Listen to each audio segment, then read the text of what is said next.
ఎలాంటి దృక్పథంతో ఎలాంటి యాటిట్యూడ్తో వస్తున్నాను అంటే, మనం కలిసి నేర్చుకుందాం, మనం కలిసి చదువుదాం అన్న దృక్పథంతో వస్తున్నాను.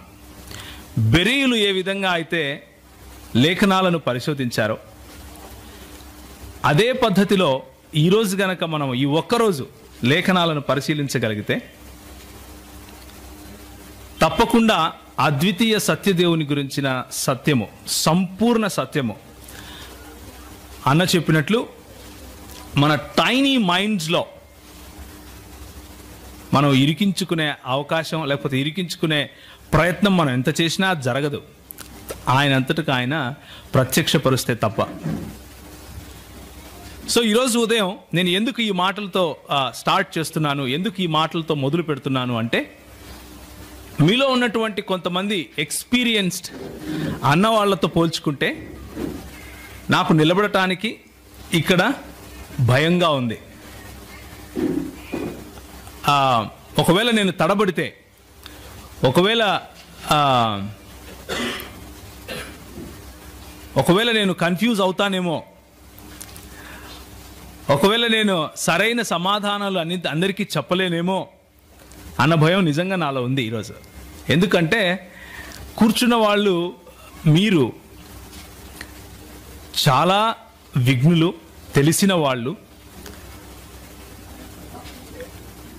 అనుభవం ఉన్నవాళ్ళు, థియలాజికల్ కాలేజెస్కు వెళ్ళి పాఠాలు చెప్తే నేర్చుకొని వచ్చి ఒకవేళ నా ముందు కూర్చుంటే నేను ఇంత భయపడుతూ వణుకుతో దేవుని వాక్యం తీయకపోవచ్చు. ఎందుకంటే అది ఒకరు నేర్పిస్తే వచ్చిన విద్య. కానీ ఇక్కడ ఉన్నటువంటి మీరు ఎక్స్పీరియన్స్డ్ పీపుల్ ఎవరైతే ఉన్నారో, మీరు ఒకరు నేర్పిస్తే నేర్చుకున్న వాళ్ళు కాదు. ప్రభు పాదాల దగ్గర కూర్చొని సంఘాలలో ప్రభువు మీకు ఇచ్చిన మాటను ఉన్నది ఉన్నట్లుగా ప్రజలకు చెప్పేవాళ్ళు, ఉన్నది ఉన్నట్లుగా ప్రభు మాటను ప్రభు ప్రజలకు పంచాలి అని ఆశపడేవాళ్ళు. మీ దగ్గర అణకువతోనూ భయముతోనూ వస్తున్నాను. దయచేసి నన్ను భరించండి అని ప్రాధేయపడుతున్నాను. రాబోయే ఒక 3 గంటలు లేకపోతే 4 గంటలు నన్ను భరించమని ప్రాధేయపడుతున్నాను. తలలు వంచుకుంటే ఒక 2 మాటలు ప్రభువును ప్రార్థిద్దాం. ఈ 3-4 గంటల్లో నేను ఏ రోజు ఎప్పుడైనా సరే లేఖనము అని వాడితే, స్క్రిప్చర్స్ అని వాడితే, దేవుని వాక్యము అన్న పదం వాడితే అది కేవలం 66 పుస్తకాలున్న బైబిలే అని దయచేసి మీరు గమనించండి. ఇంకెవరో రాసిన పుస్తకాలు, సేవకన్న రాసి చెప్పిన మాటలు, సేవకుడు చెప్పిన వాక్యం, మా అన్న ఫలానా అన్నకిచ్చిన ప్రత్యక్షతను బట్టి మేము ఇట్లున్నాము, ఇట్లాంటి మీరు దయచేసి పక్కన పెట్టండి. ఈ 4 గంటలు 66 పుస్తకాలలో ఉన్న లేఖనాల గురించి మాత్రమే మనం మాట్లాడుకుంటున్నాం. ఒకవేళ మీరు ఏదైనా మంచి ఆర్గనైజేషన్, క్రైస్తవ ఆర్గనైజేషన్కు మీరు చెంది ఉంటుంటే మీ ఫార్ములాస్ గురించి నేను మాట్లాడను. మీ ఫార్ములాస్ను బట్టి దేవుణ్ణి నిర్వచించే ప్రయత్నం నేను చేయను, మీరు కూడా దయచేసి చేయకండి. ఈ 4 గంటలు let us focus only on scriptures. దీన్ని మనం ఏమంటామంటే సోలా స్క్రిప్చురా అంటాం. లేఖనములు మాత్రమే, సోలా స్క్రిప్చురా.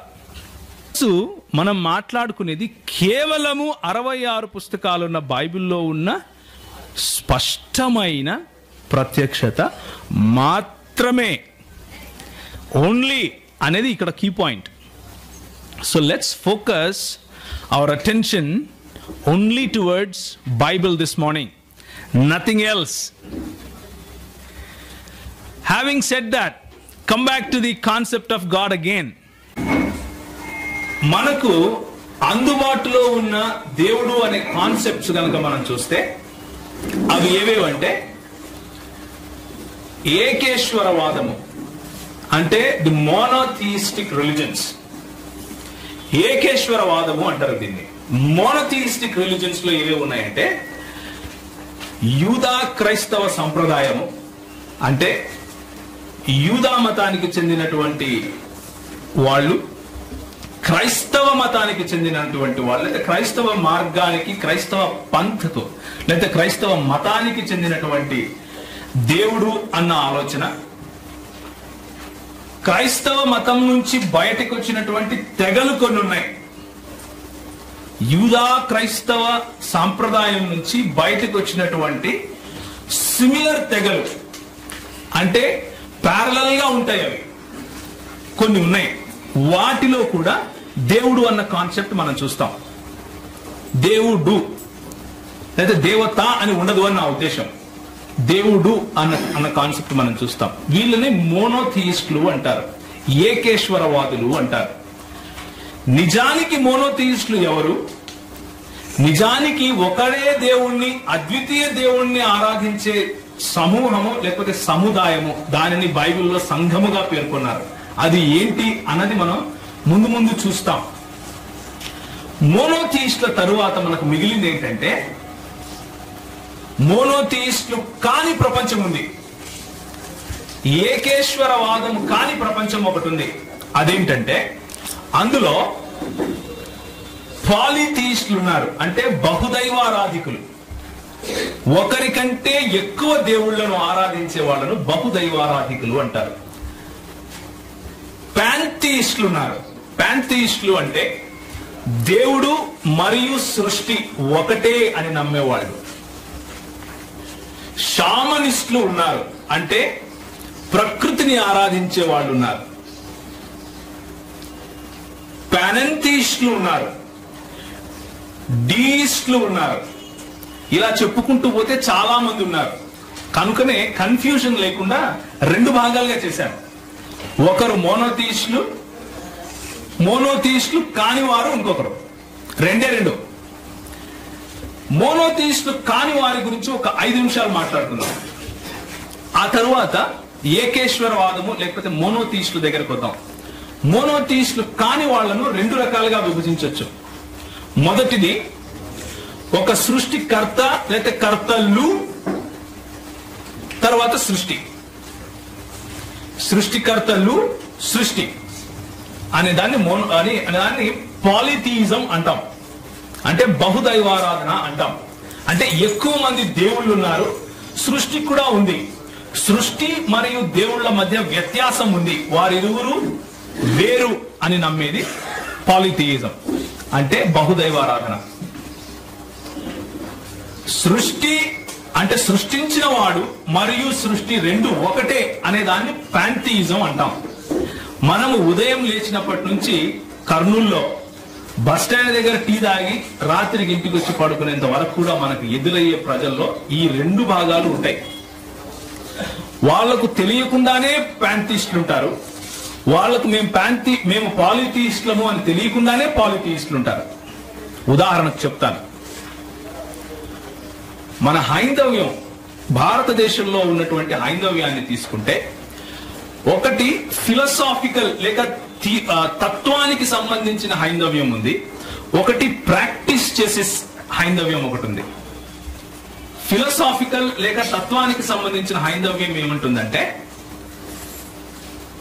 తత్వం అసి అంటుంది, నేనే ఆయనను అంటుంది. లేకపోతే అహం బ్రహ్మాస్మి అంటుంది, నేనే బ్రహ్మను అంటుంది. కొంచెం పైనుంచి వెళ్తా ఉందా? Let's talk little slow. Philosophical హైందవ్యం ఏం చెప్తుంది అంటే, అయ్యా ఏ రోజైతే నువ్వు రియలైజ్ అవుతావో, నువ్వు విద్యలోకి వస్తావో, ఇప్పుడు ప్రస్తుతానికి నువ్వు అవిద్యలో ఉన్నావు. నీ అవిద్య ఏంటంటే దేవుడు అనేవాడు ఎక్కడో ఉన్నాడు, వాడితో నువ్వు మాట్లాడాలి అని నువ్వు ఆలోచిస్తున్నావు. అదే అవిద్యరా నాయన, దాన్నే మాయ అంటారు. నీకు దేవునికి మధ్యలో వ్యత్యాసం లేదు, నీవే దేవుడివి. అది రియలైజ్ కావాలి అంటే కొన్ని మార్గాలు ఉన్నాయి, ఆ మార్గాలను పట్టుకొని వెళ్ళాలి. ఆ మార్గాలను పట్టుకొని వెళ్ళి నువ్వు ఎప్పుడైతే రియలైజ్ అవుతావో, నేనే బ్రహ్మన్ని, అఖండ కోటి బ్రహ్మాండ నాయకుడిని నేనే అని నువ్వు ఎప్పుడైతే అనుకుంటావో, అదే మోక్షం అంటారు. దీనిని ఫిలసాఫికల్ హిందూయిజం గా చెప్పాలి. దీనినే పాంథియిజం అంటారు. అంటే you flow out of creator You yourself are a creator because there is non-duality అంటారు. అంటే అద్వైతం, ఇది ద్వైతం కాదు, రెండు సపరేట్ బీయింగ్స్ లేవు, ఒకటే బీయింగ్ ఉంది. అద్వైతము అంటారు దీన్ని. ఒకటే. I'm flowing out of the creator, I myself I'm creator. దానికే సంస్కృతంలో వాడిన పదం ఏంటంటే అహం బ్రహ్మాస్మి. ఇప్పుడు ప్రాక్టీసింగ్ హిందూయిజం చూద్దాం. ఏంటంటే సైకిల్లో వెళ్తుంటాం, లేకపోతే మోటార్ సైకిల్లో వెళ్తుంటాడు, లెఫ్ట్ సైడ్ ఒక గుడి కనిపిస్తుంది, బ్రేక్ వేసి ఇట్లా అంటాడు, వెళ్ళిపోతాడు. రైట్ సైడ్ ఇంకొక బాబా కనిపిస్తాడు, బ్రేక్ వేసి వాడికి ముక్తాడు, వెళ్ళిపోతాడు. ఇది ఫిలసాఫికల్ కాదు, ఇది ప్రాక్టికల్. ఎందుకు ప్రాక్టికల్ అంటే ఆయన మైండ్ లో, ఆయన మనసుకు సంబంధించిన వరకు అందరూ దేవుళ్ళే, అందరిలోనూ కొంచెం కొంచెం దైవత్వం ఉంది. కొందరు దేవుళ్ళు ఉన్నారు, కొందరు దేవతలు ఉన్నారు. అన్ని కూడా ఈ కాన్సెప్ట్ ఏమంటారంటే బహుదైవారాధన అంటారు. ఈ కాన్సెప్ట్ గ్రీక్ ఫిలాసఫీలో కూడా ఉంది. అంటే నూతన నిబంధన గ్రంథం రాయబడక ముందు గ్రీక్ ఫిలాసఫీ ఏదైతే ఉందో, గ్రీకు దేశస్తులు ఎవరైతే ఉన్నారో వాళ్ళు కూడా బహుదైవారాధన చేసేవాళ్ళు. వాళ్లకు కూడా ప్రతి ఒక్కదానికి ఒక్కొక్క దేవత, ఒక్కొక్క దేవుడు ఉండేవాడు. ఇది కొత్త కాదు. అబ్రహామును పిలుచుకున్న దేవుడు అబ్రహామును ఏ ప్రాంతం నుంచి పిలుచుకున్నాడండి? మెసొపొటేమియా అనే ప్రాంతం నుంచి పిలుచుకున్నాడు. మెసొపొటేమియా అనే ప్రాంతము ఈ రోజు మనకున్నటువంటి భారతదేశానికి పైన లెఫ్ట్ హ్యాండ్ సైడ్ లో వరల్డ్ మ్యాప్ కనుక మీరు చూస్తే, లెఫ్ట్ హ్యాండ్ సైడ్ లో ఇరాక్, ఇరాన్, సిరియా, కనాను ప్రాంతము అంటే ఇప్పుడున్న యెరూషలేము, ఆ తరువాత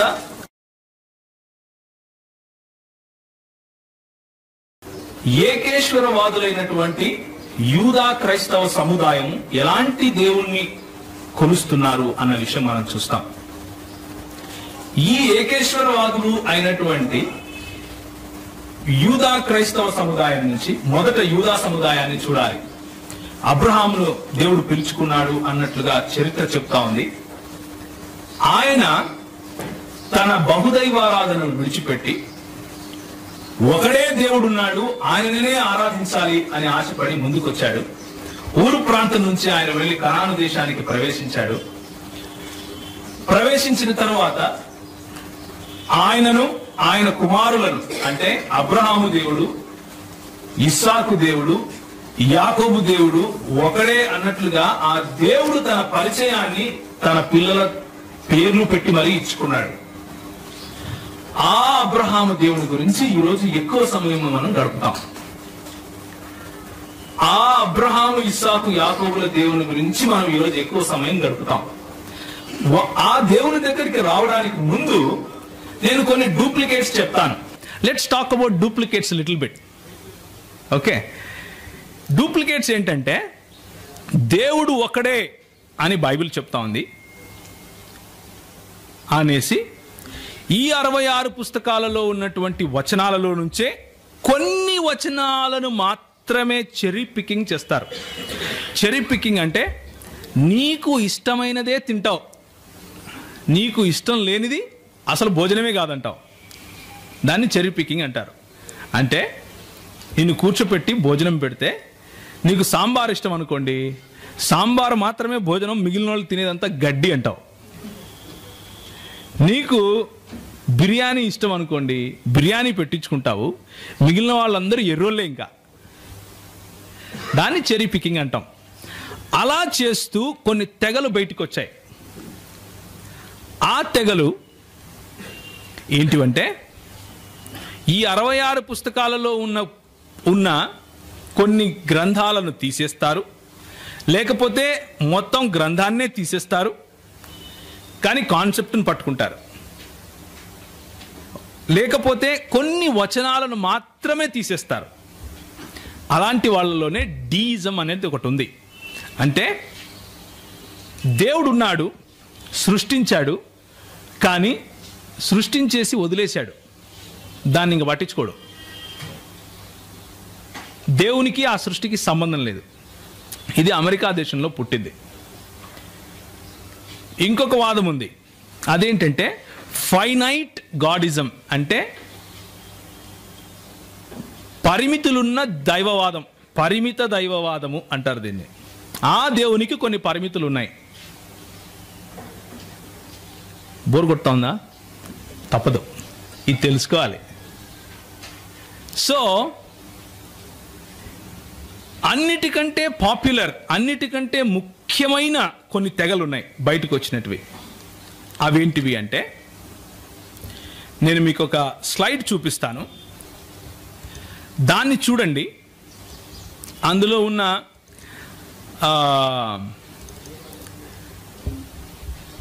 తెగలు నేను చూపిస్తాను. ఆ తెగలు ఇవన్నమాట. చూడండి, ఎబియోనైట్స్ అంటారు, అంటే ఎబియోనీయులు. వీళ్ళు క్రీస్తు దైవత్వాన్ని విస్మరించారు. వీరు కూడా ఒక యూదా క్రైస్తవ సముదాయం నుంచి బయటకు వచ్చినటువంటి తెగయే. డోసెటిక్ నాస్టికులు ఉన్నారు. వాళ్ళు ఆయన దైవత్వాన్ని మాత్రమే చెప్పారు, కానీ ఆయన మనుష్యుడు కాదు అన్నారు. ఎవరు? యేసుక్రీస్తు. ఏరియన్లు ఉన్నారు. ఏరియన్లు అనేవాళ్ళు ఈరోజు పేరు మార్చుకొని యెహోవా సాక్షులయ్యారు. వాళ్ళు ఏమంటారంటే యేసుక్రీస్తు ఒక చిన్న దేవుడు అంటారు. ఓకే. మోనోఫిజైట్లు ఉన్నారు. వాళ్ళు ఏమంటారంటే యేసుక్రీస్తు దేవుడే, కానీ ఆయనలో కొంచెము మానవత్వం అక్కడక్కడ ఉంది అంటారు. కొంచెం మానవత్వం అంటే పూర్తిగా లేఖనాలను ఉన్నట్లుగా తీసుకోము వీళ్ళెవరు కూడా. మరియమైట్లు అంటే మరియమ్మను మిగిలిన వాళ్ళను కూడా దేవుళ్ళుగా చేసుకునే వాళ్ళు మిగిలిన వాళ్ళు. సో ఇది మీరు రాసుకుంటాను అంటే మీరు రాసుకోండి, నేను ఆపను. ఎందుకంటే మీ చేత్తో రాసుకున్నటువంటి మీ చేత్తోనే మీరు రాసుకుంటే మీకు పనికి వస్తుంది. అయినప్పటికీ నేను మీకు ఈ స్లైడ్స్ మొత్తము ఈమెయిల్లో ఇస్తాను.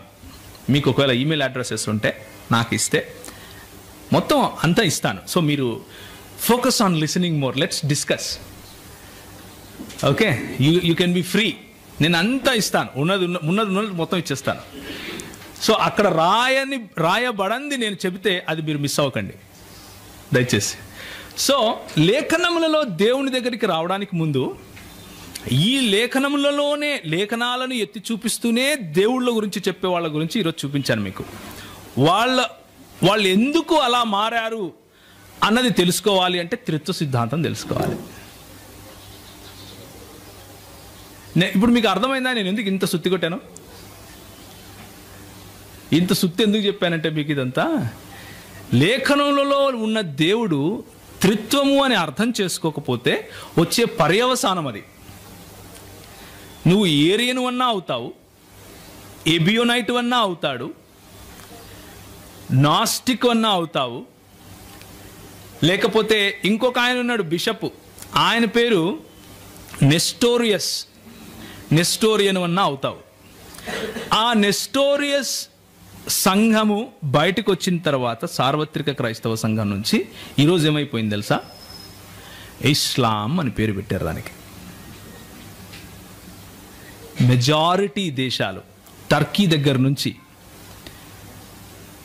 అరేబియా వరకు అన్ని నెస్టోరియన్ చర్చెసే ఉండేటివి.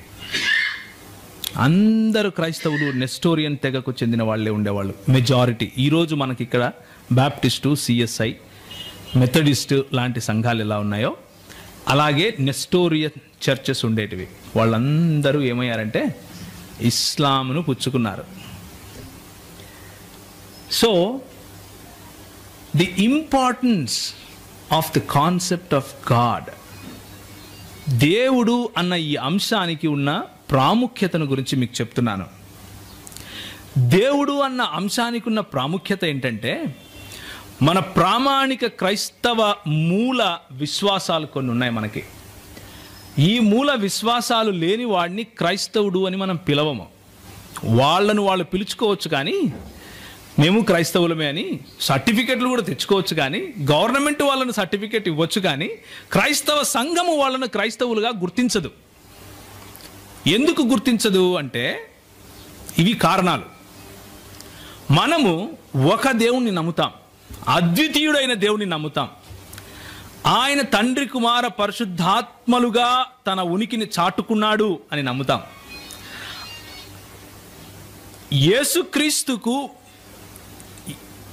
యేసుక్రీస్తుకును పోవడానికి ముందు మానవుడు సంపూర్ణంగా పతనమైపోయాడు పాపంలో అని నమ్ముతాం.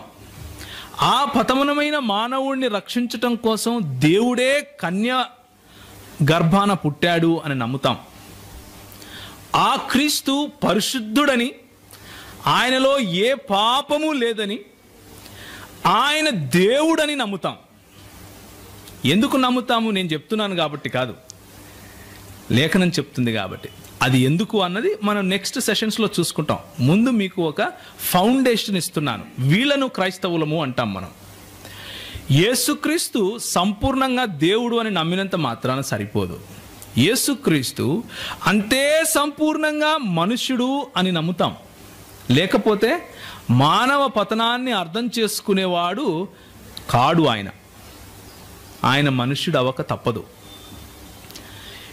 ఏ యోగ్యత లేని నిన్ను నన్ను దేవుడు ఎన్నుకున్నాడని, విశ్వాసం ద్వారా మనను రక్షించాడని, క్రీస్తు పాప పరిహారార్థ బలిగా తన దేహాన్ని పెట్టాడని, ప్రాణం పెట్టాడని, సశరీరుడై తిరిగి లేచాడని, సశరీరుడై ఆయన తిరిగి తండ్రి వద్దకు వెళ్ళాడని, అదేవిధంగా ఆయన ఇప్పుడు యాజకత్వం చేస్తున్నాడని, యాజకత్వం చేస్తూ నీకోసం నా కోసం మధ్యవర్తిత్వం చేస్తున్నాడు, ప్రార్థిస్తున్నాడు అని, ఆ ప్రార్థించే యేసు తీర్పు తీర్చటానికి తిరిగి రాబోతున్నాడని, తిరిగి రాబోయిన తరువాత లేఖనాలు పరిపూర్ణంగా సంపూర్ణమైపోతాయని,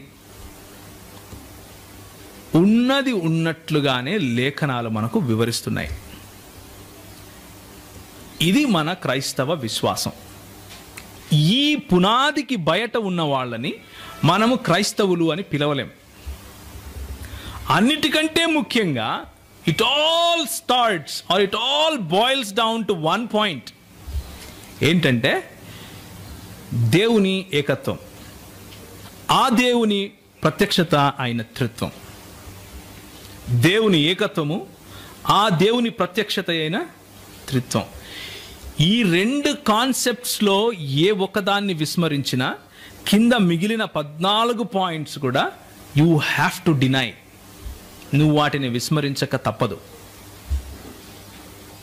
మొదటి 2 పాయింట్స్లో ఏ ఒక్కదాన్ని విస్మరించినా మిగిలిన 14 పాయింట్స్లో దేన్ని నువ్వు పట్టుకోలేవు. అది ఎట్లా నేను చెప్తా తర్వాత. But this is the truth. అందుకు ఈ కాన్సెప్ట్ ముఖ్యం. కాబట్టి దేవుడు అన్న సత్యము, దేవుడు ఎందుకు తనను తాను అలా చెప్పుకున్నాడు అన్న సత్యం మనం తెలుసుకోవాలి. ద్వితీయోపదేశ కాండము 6వ అధ్యాయం 4వ వచనం.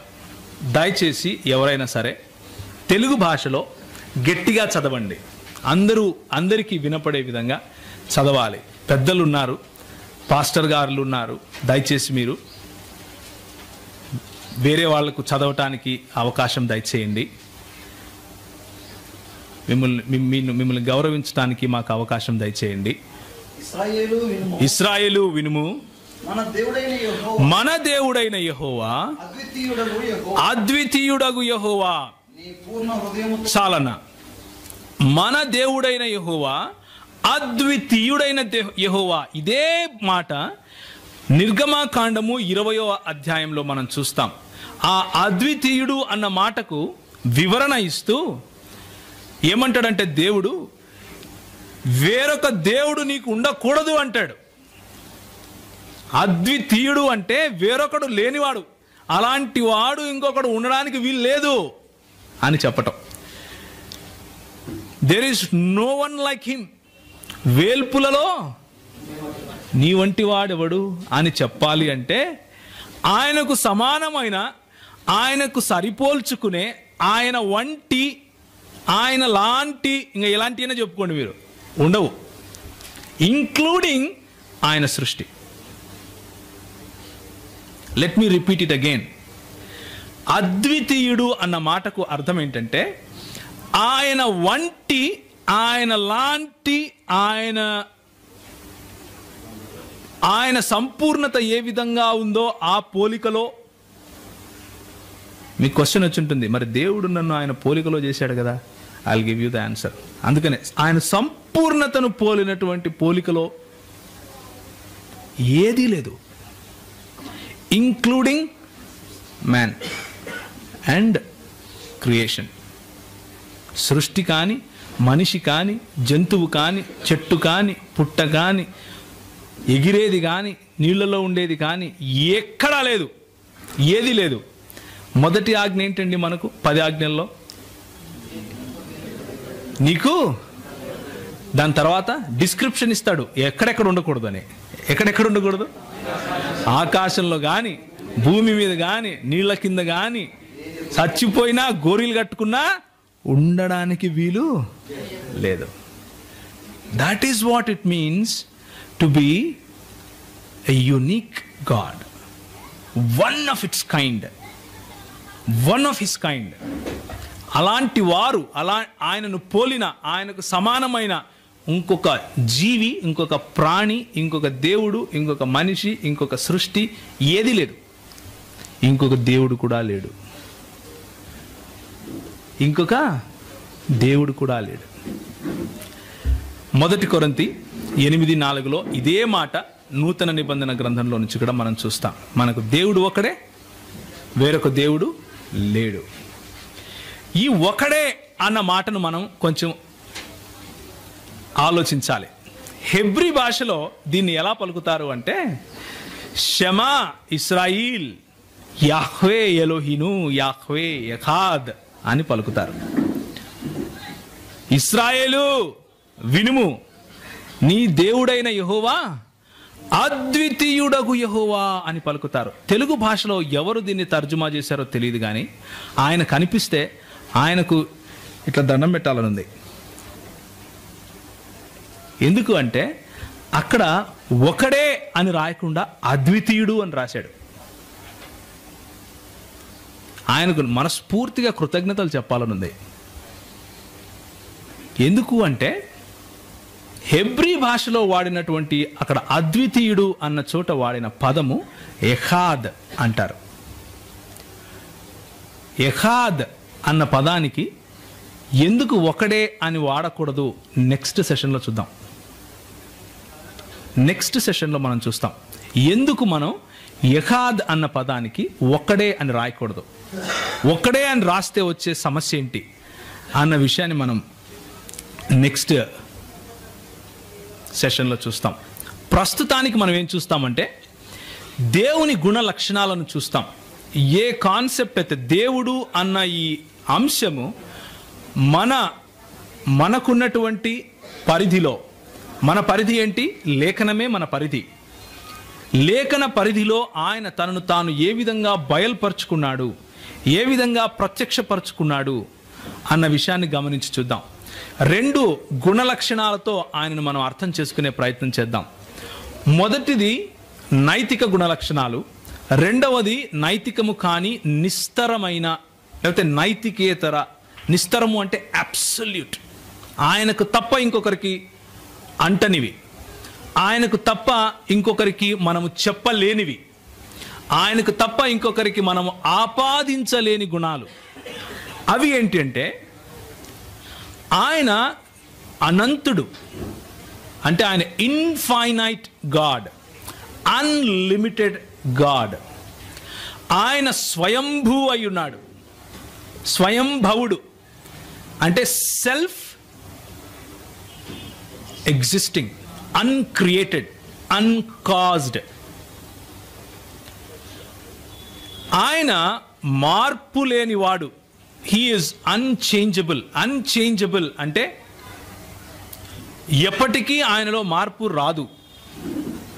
నిన్న మార్పు లేదు, ఈరోజు మార్పు ఉండదు, రేపు మార్పు రాదు. ఆయన నిత్యుడు, అంటే ఒకరోజు ఉండి ఇంకొక రోజు లేకుండా ఉండేవాడు కాదు. ఆయనకు ఒక మొదలు ఒక అంతము అనేది ఉండదు. ఆయన అన్నీ చేయగలవాడు, అంటే ఆయన సర్వ సామర్థ్యము గలవాడు, సర్వ సమర్థుడు. ఆయన సర్వజ్ఞుడు. సర్వజ్ఞుడు అంటే అన్నీ తెలిసినవాడు.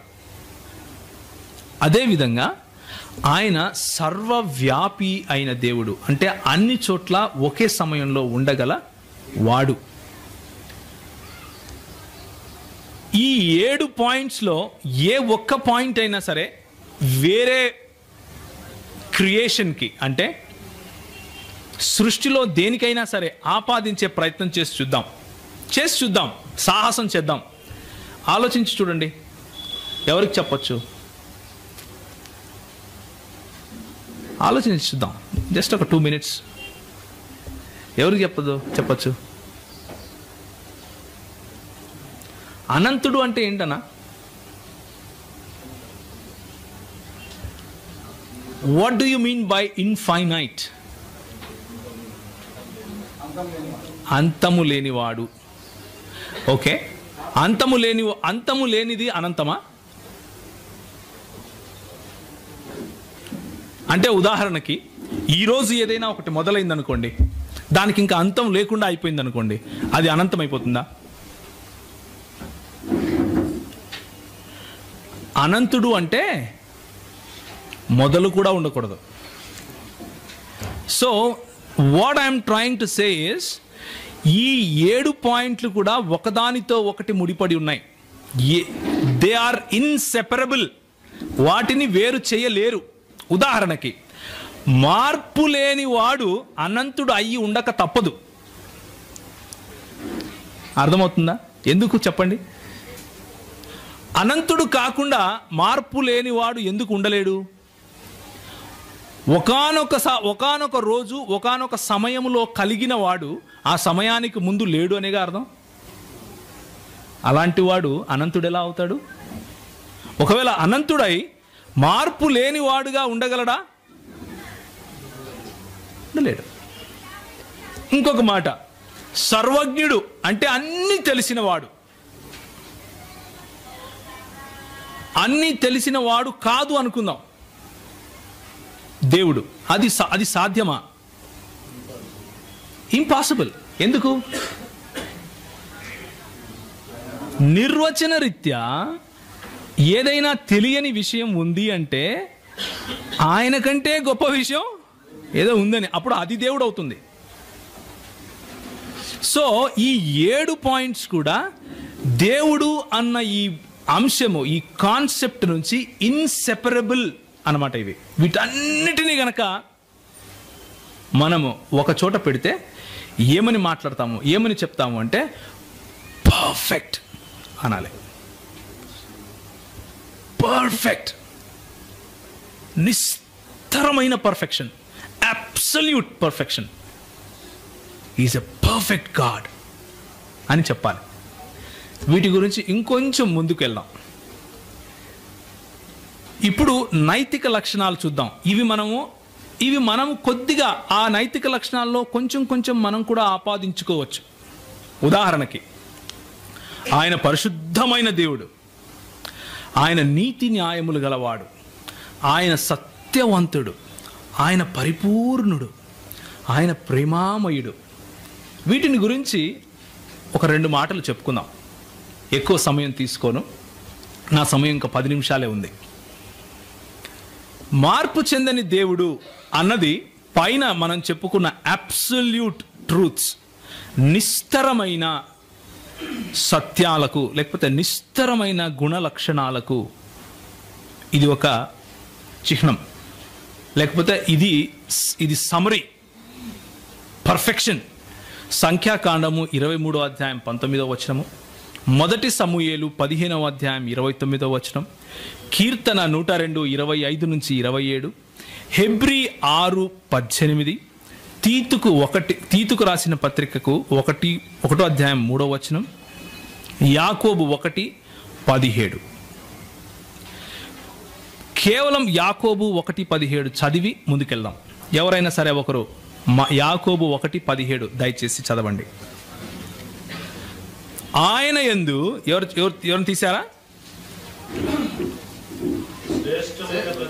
శ్రేష్టమైన ప్రతి ఈవియు సంపూర్ణమైన ప్రతి వరమును చదవండి అన్న. జ్యోతిర్మయుడకు తండ్రి వద్ద నుండి వచ్చును. ఆయన యందు ఏ చంచలత్వమును గమనాగమనముల వలన కలుగు ఏ ఛాయ అయినను లేదు. దేర్ ఇస్ నో చంచలత్వము, ఆయనలో మార్పు రాదు, ఆయనలో గమనాగమనముల వలన కలిగే ఏ ఛాయ ఉండదు అని యాకోబు చాలా స్పష్టంగా హీ ఈజ్ సమరైజింగ్ ఇట్. పైన ఉన్న వచనాలన్నీ గనక చదివితే మనకు అర్థమయ్యే లాస్ట్ మాట యాకోబు 1:17. అదే మాట మలాకి 3:6 కూడా ఉంటుంది.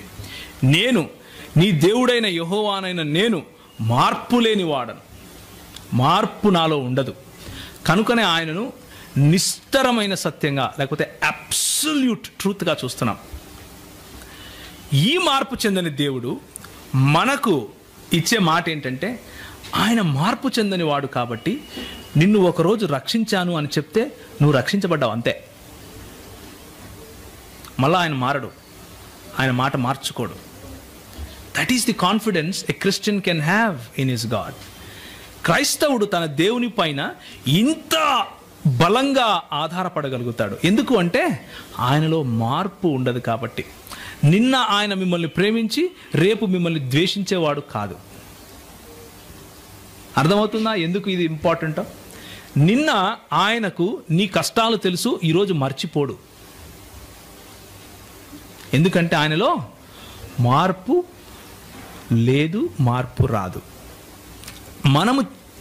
మనము ఒకవేళ ఇలా అనుకుంటూ ఉంటారు, గట్టిగా ప్రార్థన చేస్తే దేవుడు మారుతాడు రా అని. దేవుడు మారడు, మనల్ని మార్చేస్తాడు దేవుడు గట్టిగా ప్రార్థన చేస్తే. మనం ఎందుకు ప్రార్థన చేస్తే క్వశ్చన్ చేస్తూ ఉంటారు, మరి దేవుడు మార్పు లేని వాడైతే ప్రార్థన ఎందుకు చేస్తావా? నాకు పెళ్లి కావాలంటే దేవుడు అప్పుడు రియలైజ్ అవుతాడా, ఓ ఈయనకి పెళ్లి కావాలి కాబట్టి ఒక అమ్మాయిని బట్టి కాదు. నువ్వు ప్రార్థన చేసేటప్పుడు దేవుడు నిన్ను తయారు చేస్తాడు. He prepares you. ఆయన మార్పుకు లోనవుడు, నిన్ను మారుస్తాడు. అది ఆయనలో ఉన్న గొప్పతనం. అందుకనే నిరంతరము ప్రతి విషయంలోనూ ఆయన పైన ఆధారపడటానికి ఆయనలో ఉన్న నిస్తర గుణాలే కారణం. ఇప్పుడు మనం నైతిక గుణలక్షణాలు కనుక చూసుకుంటే మొట్టమొదటిగా మనం అర్థం చేసుకోవాల్సింది ఏంటంటే, దేవుడు ఏదో ఒక ఫోర్స్ కాదు. ఫోర్స్ అంటే ఒక కరెంటుకు ఒక స్విచ్ చేసామనుకోండి, ఫ్యాను తిరుగుతుంది. కరెంటుని ఏమంటాం? పవర్, ఫోర్స్ అంటాం, అవునా? ఆ ఫోర్స్ని నడిపించడానికి కరెంటుకు స్విచ్ చేసేవాడు కావాలి, వేసేవాడిని వ్యక్తి అంటాం, అవునా? So that's the difference. దేవుడు ఒక శక్తి మాత్రమే కాదు, వ్యక్తిత్వము కాదు. వ్యక్తిత్వం ఉన్న ఒక వ్యక్తి. ఆయన ఒక వ్యక్తి అయి ఉన్నాడు. ఏదో ఒక శక్తి అనుకుని పొరపడితే మనం ఏమవుతామంటే యెహోవా సాక్షుల్లో కలిసిపోతాం. అది ఎందుకో నేను చెప్తాను. ఓకే, దేవునికి ఒక మనసు ఉంది, ఆయనకు ఒక చిత్తం ఉంది, ఆయనలో భావనలు ఉన్నాయి.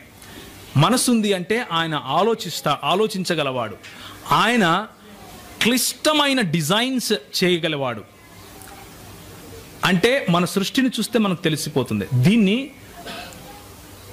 ఆంటలాజికల్ ఆర్గ్యుమెంట్ అంటారు.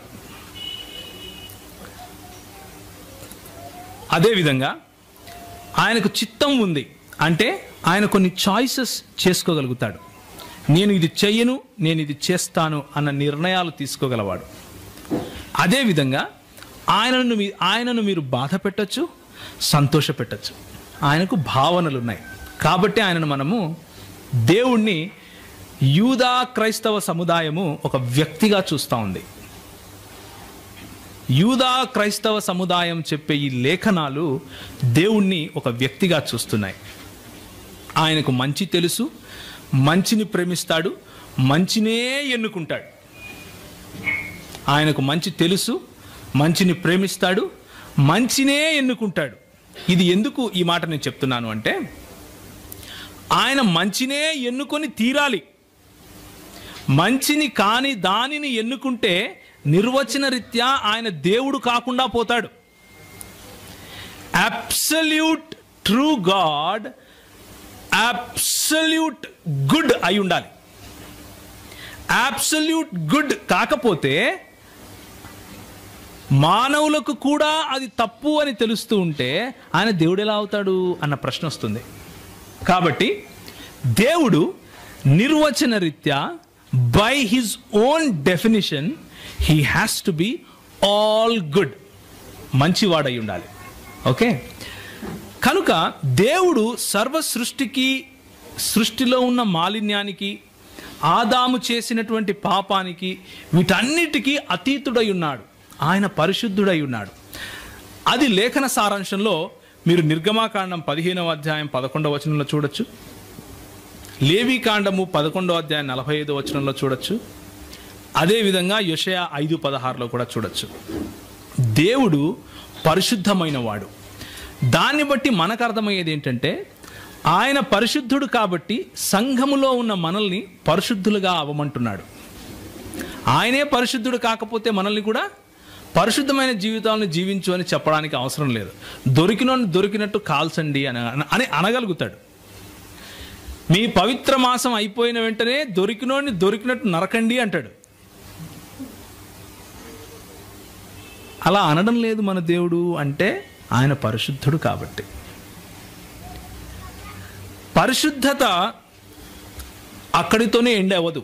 పరిశుద్ధతలో న్యాయం ఉండి తీరాలి, నీతి ఉండి తీరాలి. నీతి లేని దాన్ని పరిశుద్ధతగా మానవులే ఒప్పుకోరు. దేవుడు ఎలా ఒప్పుకుంటాడు? నైతికతకు ఉన్న పతాక స్థాయి, నైతికతకు ఉన్న చరమ స్థాయి దేవుడు. అంటే యూదా క్రైస్తవ సముదాయంలో, అంటే ఈ 66 పుస్తకాల లేఖనంలో తప్ప ఇంకెక్కడ కూడా నైతికతకు స్టాండర్డ్ కనపడదు. వేరే ఏ రకమైన థాట్, అంటే ఏ రకమైన ఆలోచనకు వెళ్ళినా కానీ, ఉదాహరణకు తీసుకోండి, సృష్టికర్త నేనే అని చెప్పుకునే ప్యాంథియిజంలో మంచి చెడులను ఎవరైనా చెప్పగలుగుతారా? చెప్పలేరు. ఎందుకు? అవన్నీ కూడా మాయ, మోహం. అదంతా మాయ నాయన. మంచి లేదు, చెడు లేదు, అంతా దేవుడే. అలాగే బహుదైవ ఆరాధన అనుకోండి. ఎక్కువ మంది దేవుళ్ళు ఉండే చోట చెడుకు ఒక దేవుడు ఉంటాడు, మంచికి ఒక దేవుడు ఉంటాడు. సో చెడు చేసే దేవుడు చేసేది తప్పు అని చెప్తే కాదు, దేవుడు చేసిన లీల అది. ఏంటది? లీల. మంచి చెడులకు నిర్వచనం ఇవ్వాలి అంటే యూదా క్రైస్తవ సమాజం చెప్పే దేవుడి దగ్గరికి రాక తప్పదు. You will have to assume. దేవుడు లేడు అని చెప్పేవాడు ఉంటాడు ఒకడు, వాడిని మనం నాస్తికుడు అంటాం. అది కూడా ఒక మతమే. ఆ మతంలో నుంచి కూడా మంచి చెడులను ఎవరు చెప్పలేరు. ఎందుకు అంటే ఇది మంచి అని చెప్పాలి, ఇది చెడు అని చెప్పాలి అంటే దేవుడు తప్ప వేరే స్టాండర్డ్ చూపించలేడు. ఎక్కడి నుంచి వచ్చింది మంచి చెడు అంటే ఆన్సర్ ఉండదు. యూదా క్రైస్తవ సమాజం చెప్పే దేవుని దగ్గరికి వస్తే ఆ మంచి చెడులకు నాంది పునాది ఆయనే అని లేఖనం చెబుతుంది. దీని మీద ఏదైనా క్వశ్చన్ ఉంటే తర్వాత నన్ను అడగండి. సో ఆయన నీతి న్యాయము గలవాడు, ఆయన రోషము గల దేవుడు. నిర్గమాకాండము 34:14, యెహెజ్కేలు 39:25. ఆయన పరిపూర్ణతలో నివసించే దేవుడు. దేవుడు పరిపూర్ణుడు. ఆయన ఉనికి యందు గాని ఏది తక్కువగా లేదు. He is self sufficient. ఆయన పరిపూర్ణుడు కాబట్టి ఆయన యందు నిరీక్షించే మనము ఒకానొక రోజు ఏమవుతాం? పరిపూర్ణులమవుతాం. ఆయనలో యథార్థత ఉంది. ఆయన తప్పులు చెప్పడు, ఆయన అబద్ధాలు చెప్పడు. నేను అబద్ధాలు చెప్పటానికి మనుషుణ్ణి కాదు అని ప్రభు చెప్తాడు. యథార్థవంతుడు మన దేవుడు. వీటన్నిటినీ గనక, అంటే ఈ నైతిక స్టాండర్డ్స్ అన్నిటిని మనం సమ్మరైజ్ చేయాలి అంటే ఒక సారాంశం ఇవ్వాలి అంటే దానికి ప్రేమ అని పేరు పెట్టాలి. సర్వంలోనూ మంచితనం అన్నదానికి ప్రేమ అని పేరు పెట్టాలి. సో మన దేవుడు ప్రేమించే దేవుడు కనుక మనకు ఆయన ప్రేమను నేర్పుతాడు, ప్రేమించాలి అని చెబుతాడు. ఇప్పుడు ఈ 2 నిమిషాలు మీ మెదడుకు ఒక మేత పెట్టేసి వదిలేస్తాను. టీ బ్రేక్ సమయంలో వీటిని గురించి ఆలోచించండి. నెక్స్ట్ సెషన్కి వచ్చినప్పుడు ఇది ఎలా సాధ్యం అని మీరే ఆలోచించండి. ఒక పక్క పర్ఫెక్ట్ దేవుడు ఉన్నాడు, అంటే నిస్తరమైన అబ్సల్యూట్ ట్రూ గాడ్ ఉన్నాడు. ఇంకొక పక్క ప్రేమకు ప్రతీకగా ఉన్నాడు. పతాక స్థాయిలో ఆయన ప్రేమ ఉంది. ఆయన హీఈస్ ఎ జస్ట్ గాడ్. ఆయన న్యాయమైన దేవుడు. ఆయన పాపాన్ని చూస్తే నేను సహించను అని చెప్పే దేవుడు. యథార్థవంతుడు, అంటే నిజం చెప్తున్నాడు. At the same time he is all powerful, all knowing. He can be here and in heaven at the same time. ఇలాంటి నిస్తరమైన విలువలు ఉన్నాయి. నైతికతలోనూ పతాక స్థాయి ఆయనదే. అప్పుడు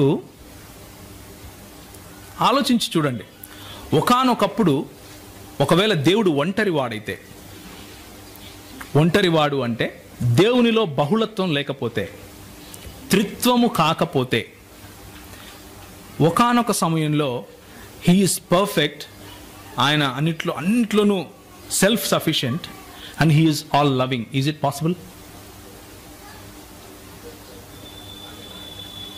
ఎవరిని ప్రేమించాడు? ఎవరితో మాట్లాడాడు? ఆయనకు రిలేషన్స్ అన్నవి ఎలా తెలుసు? ఆయనకు అన్నీ తెలిసి ఉండాలి. ఆయన సర్వగుణ సంపన్నుడు, అంటే ప్రేమలో పతాక స్థాయి ఉన్నవాడు. నైతికేతర అంటే పర్ఫెక్షన్ అనే ఈ గుణాలు